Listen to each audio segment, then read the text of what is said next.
toes on the other. It's just nothing to see, just miles and miles and miles.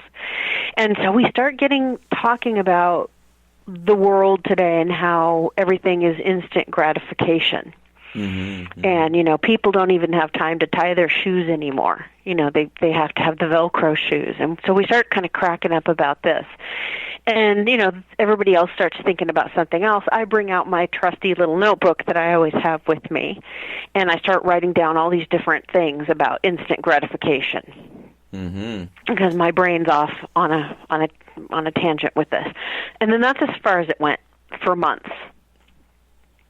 Until I finally got the rest of it.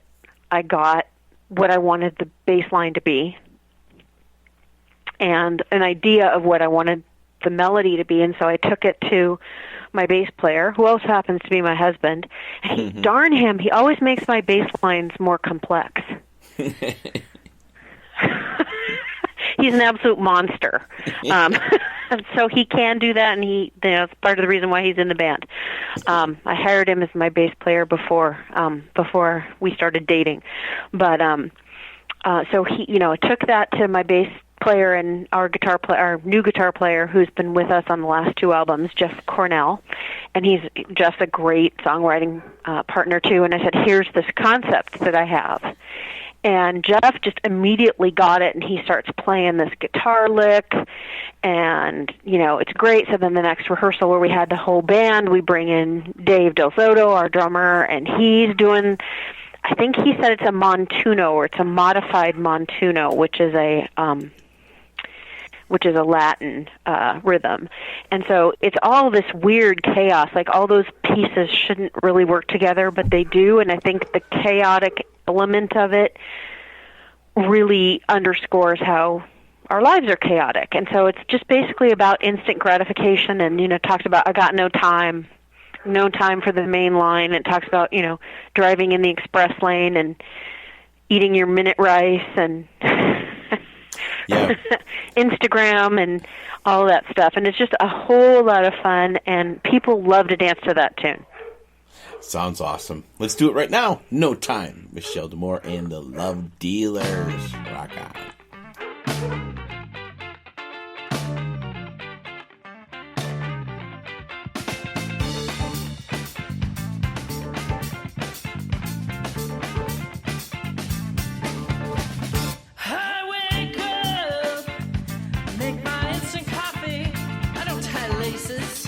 Got Velcro on my shoes, drive my fast car in the express lane, laughing at those slow driving fools.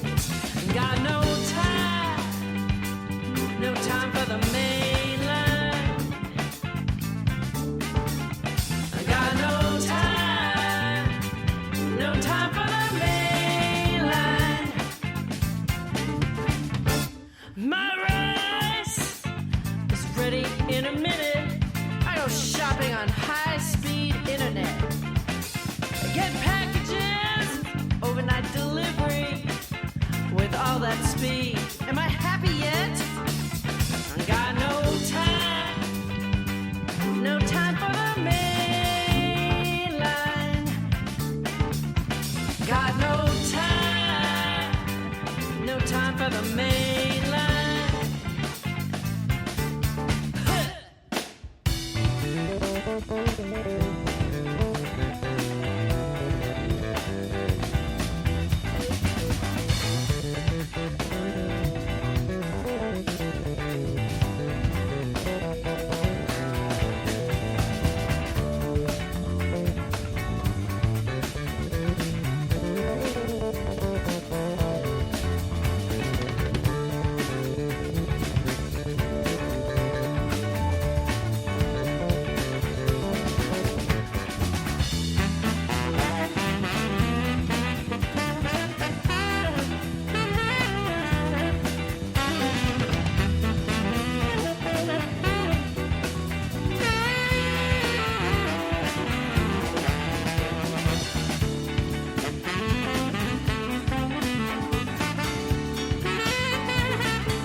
Instagram.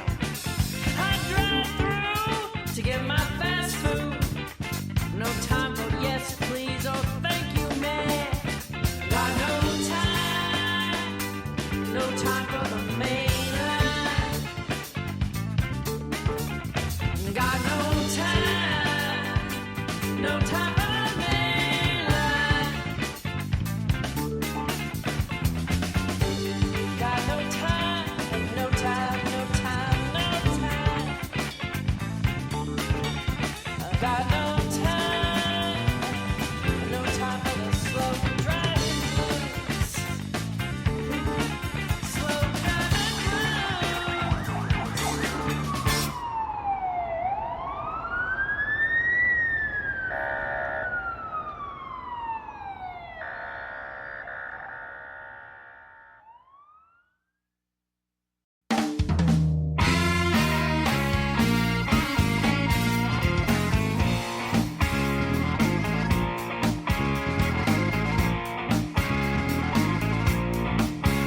Well, I want to get it right, try to get my groove. Something bad happens when I start to move, even taking it slow. I look just like a clown. Each time I get to walking, feels like falling down. I want to be upstanding, try to get a grip, but sooner or later, you know I'm gonna slip. Keep moving forward, somehow I'm losing ground. Each time I get to walking, feels like falling down.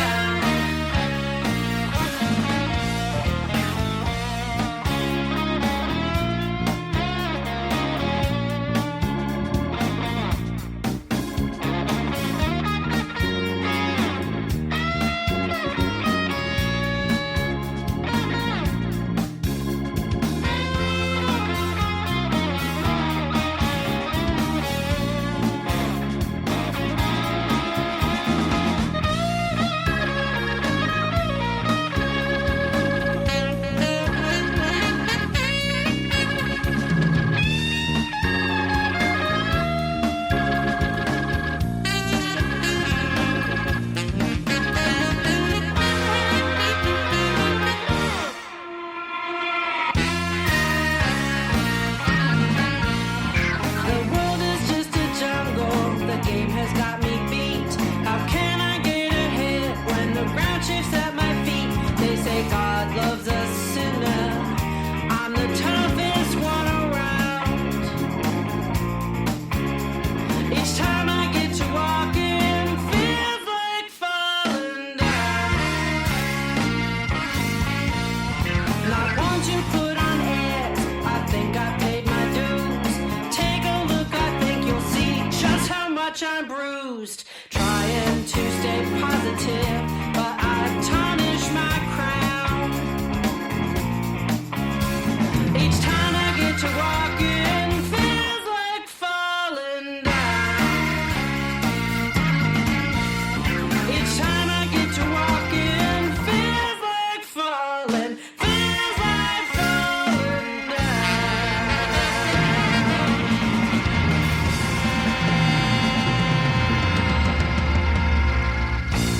There it is, off the Wiggle Room. I love that guitar player. That's a jam. I think they all are. Thank you. It is one of my That's favorite Mr. ones Jeff. to play. Yeah. It is. How that all starts out and all that. And then the groovy voice you got, too. Because those are probably the first track. Is that number one on your CD? That is the first track on Wiggle Room. That I was actually talking to an artist the other day, Trevor B. Parker, also on Blind Raccoon, how that is so important, that first track, especially when I get them. I don't have a lot of time, I apologize. I can't play them all, and I just kind of pick the songs, and they're always really good, but those are kind of where I always go. The first couple, is that kind of how that works on your albums and CDs? You play it more on top? Or is not true? There's a deliberate there's deliberate discussion about what should be the first few, yeah. Yeah. Particularly and what the flow should be, yeah. Yeah, because always that catchy one. I guess I kind of do the same thing when I start off my show a little bit, one that people can catch it. So, anyways, yeah, that is off of Wiggle Room and the Future and Little Elf on the Shelf, I heard. Huh? What's going on with that? Yeah, so we decided to do a little 1-2 punch for this year. So we will start rehearsing in a couple weeks and start recording. We're planning a Christmas album, and I'm not sure what it's going to be called yet. Sometimes when you're recording an album, actually it happens very frequently with us. What you think might be the title or what you think might be the title track changes because one song just really stands out, and so that's what you want to go with. But yes, so it's going to be in that same kind of jazzy blues kind of vein, but it will have, I think I wrote 7 or 8 originals for that, and the reason I'm hesitating on how many is because I was writing a couple of, I wrote the Heart of Memphis song, and I was writing that at the same time I was writing a bunch of the tunes for the Christmas album. So there's a cute little song that I wrote about Elf on the Shelf, because I don't know about you, but I think he's creepy.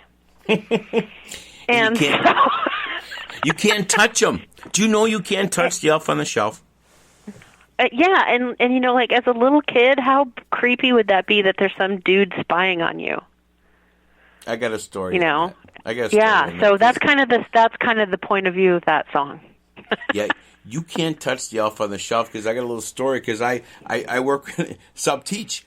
And I was a couple of years ago, the kids had to make an elf, you know, and I was looking on the smart board, nice little pictures elf. I look, and the guy was in the corner. So I take him off the shelf, and I put him up in the front of the class. And I turn around. There are 2 girls. There are tears coming down. You can't touch the elf on the shelf, Mr. G. He's going to lose his magic.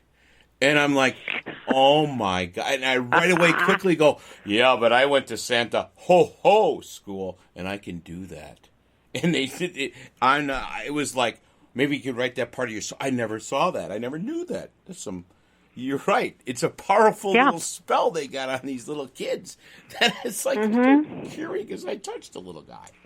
Yeah. So my whole thing is it's about the elf in a shelf. He's a little creepy, and the kid's suspicious of the elf's true motives, and so it's a bit of a mystery. It'll be a good little song.